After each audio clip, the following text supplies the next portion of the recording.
set to be cut in terms of the utterances that have been made by the president. Have you had discussions with the health minister on how we're going to avert any kind of a crisis or cutting in programs when it comes to healthcare? Well, we've had discussions about the stoppage of funding, and it is entirely within their own right. I mean, it is their money, and in many ways it's a wake-up call on our part as South Africans that we've got to find ways of being self-reliant, of relying on our own resources, and that is what our people expect. Even within our fiscal constraints and challenges.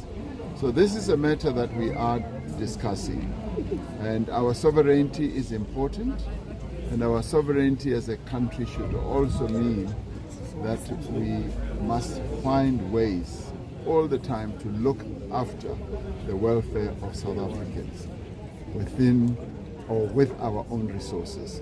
So this is a matter that we are going to be discussing, but what is prominent in our own minds is that the welfare and improving the lives of South Africans for us is prominent. And so therefore we must focus on that. Mr. President, it's Natasha Perry here from SABC News. Have you perhaps identified the next president, the next ambassador, I beg your pardon. The next president of what? The next ambassador to the US. And perhaps if you can just react to the outcomes of the SADC and the East African Community meeting last night.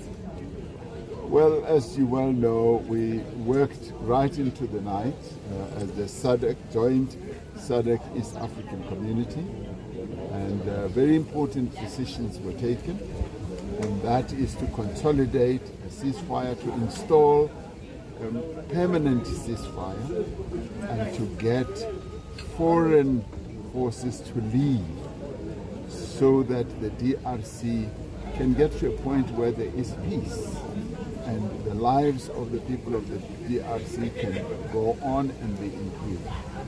And we also appointed facilitators who are now going to be hands-on in ensuring that the various parties, the various stakeholders meet and they negotiate and they talk amongst themselves and find a peace.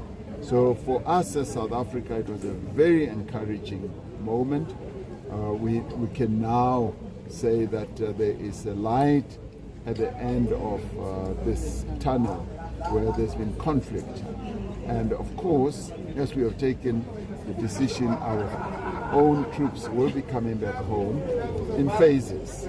So as there are confidence-building measures that are put in place in the DRC, we will be withdrawing our own troops and they will be coming back in phases.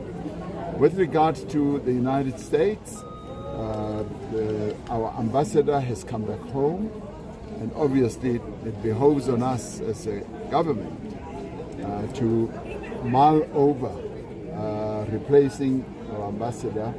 The United States is the second largest trading partner to South Africa, so therefore we need to have top-class representation in the US, and that is something that we are still working on.